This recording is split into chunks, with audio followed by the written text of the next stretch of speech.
After September 27th, when Hurricane Helene swept through western North Carolina, we saw the need. We decided to turn this venue into a donation center or a hub.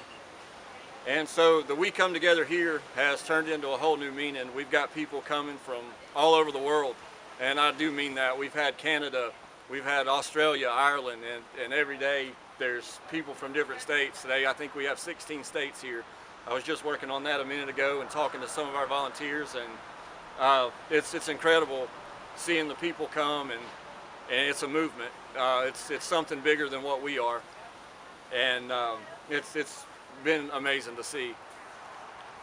So Jason, what's the biggest need you see right now on the ground for the local area?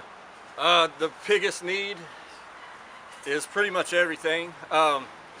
We're needing to rebuild. We're needing cleanup. People are still needing supplies and housing.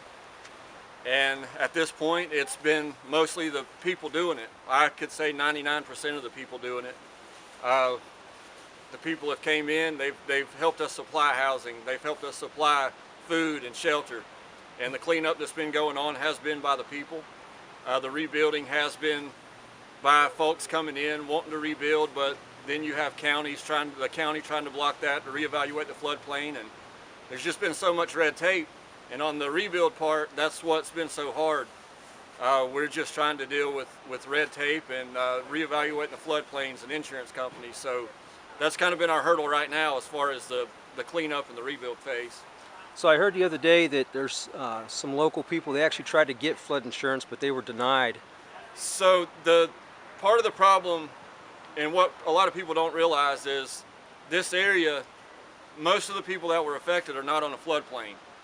So we're not even offered flood insurance in most of these areas. And whenever the river rose and the flood came, I mean, it was 200-300 yards off the path.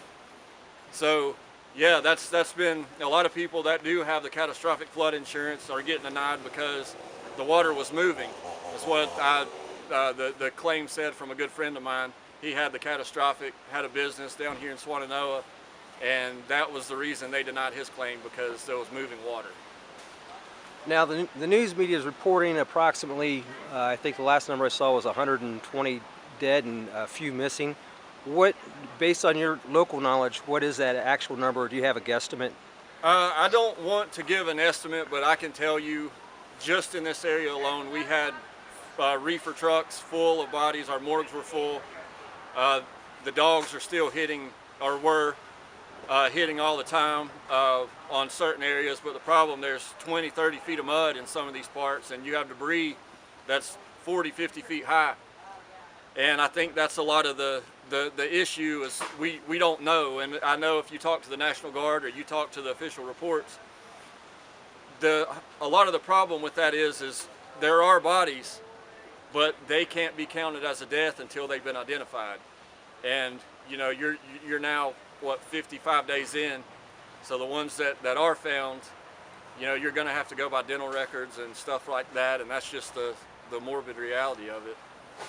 How long term do you think this is going to be for this area? At this rate, with us doing it ourselves, if it can be rebuilt, it's probably going to take decades. Like I don't, it's so hard to fathom unless you're here looking at it, how widespread it is. And I've not even left the Swannanoa Valley. I've been to Asheville and I've been up to Chimney Rock and Bat Cave. Other than that, I've not left here. And the devastation that I see all around, you really can't put it into words.